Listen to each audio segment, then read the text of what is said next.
So we're heading out to the Dinosaur Museum today. It's the Philip J. Currie Dinosaur Museum.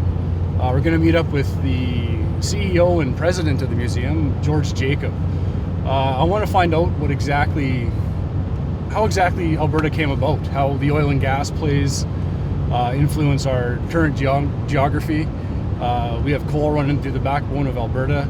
I want to find out exactly how that all came about, how the dinosaurs played into it, how the marshlands play into it. You know, we have a ton of marshlands right now in Alberta. I want to find out what we had in the past. So follow us today, hang out with us, and let's see what we can get out of George at the museum and just have some fun. So we're here today with George Jacob from the Philip J. Currie Dinosaur Museum in Grand Prairie. We've driven by this place about a dozen times this year looking for some goose hunting spots. I thought I'd check it out today. I came in and met with George this morning, and he's going to tell us a bit about what the museum has to offer and a little bit about Alberta's history and how this place is significant. Well, thank you for having me on your show. The museum opened to the public in September of this year, and in the last 90 days or so, we've seen more than 50,000 people come here, which is a remarkably high number. Wow. Given our thin population base. So we're quite happy with those numbers. Mostly people are fascinated with dinosaurs, and they've always been fascinated with dinosaurs. And Alberta is a rich fossil bed for a number of species, and the museum is located within minutes from the world's densest dinosaur bone bed.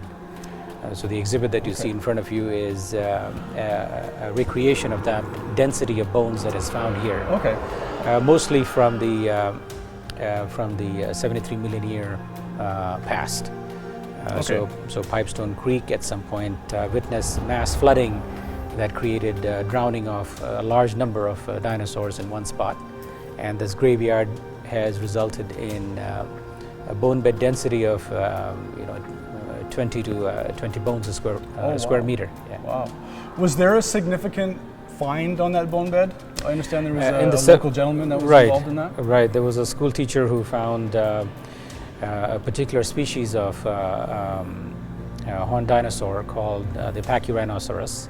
Okay. And eventually the species was named after him, so it's now called Apache Rhinoceros lacustae. Oh wow! Named after Al Lacusta, who was a local school teacher. That's right. That name's familiar in Grand Prairie. Right.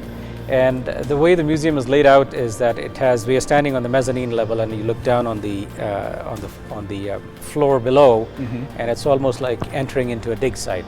So the museum goes down 2 levels. Okay. And the other interesting thing is, of course, it's a hunting scene. So if you look at the way the exhibits are laid out, the largest carnivore in this building, the Gorgosaurus, is actually chasing some of the other species towards the entrance as if they are wanting to escape the building and run out. Yes. So that's how it is positioned. So this Very is one of the cool. ancient hunt scenes. Yeah. So this area is rich with hunting.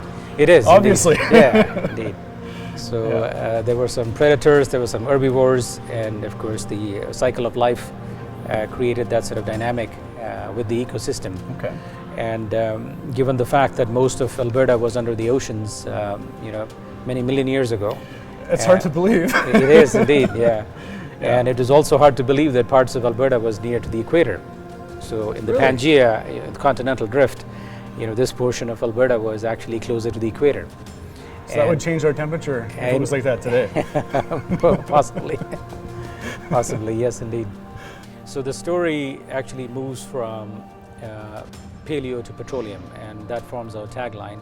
So as you move from the Jurassic to the Triassic to the Cretaceous and to the Devonian periods on the other side of the building, you enter into the world of hydrocarbons and coal and natural gas.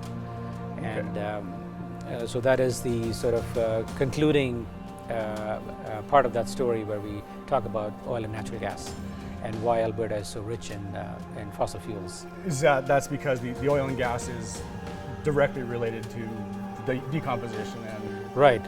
So coal, as you know, is the backbone of has been the backbone of Alberta's energy-based economy for many, many years, and that is the early form of this organic material getting compressed in bogs to form peat. So peat has the lowest calorific value. Yeah, we're very familiar with the bogs. Right, and, right. Soft bottom peat. So. Right, right. Yeah. And so, and that is the reason why there is that amassing of organic material in the sedimentary formations here. Yes. Yes. Nice. Okay. So that's a bit of history about Alberta. I really enjoyed my time here, George. I think this is a beautiful facility. You've done an amazing job with this place. Thank you. I hope to come back with the rest of the family soon. And I also understand you guys have a sleepover. We do. It's called Night at the Museum. And we just started it last month, and it's been immensely popular. And kids come in and they interact with our education staff. There is a specific program written for that evening by a very talented young man by the name of Cam. Okay. And he's also composed a lot of music around that theme. Very cool. And that includes a Dinosaur Lullaby. And, nice. Yes, and there's so people, the kids and parents, they bring their sleeping bags and they sleep over. Yeah. Dinosaurs haven't come alive so far, but by January we are trying to awaken a few giant beasts. Oh wow, that'll be interesting. So make sure you guys get up here this in the next couple of years here. This place is going to continue to grow. It's a beautiful facility for families. Definitely worth the time to come up and check it out. And thank you, George, for your time. Not at all. I appreciate having us here today. Thank you.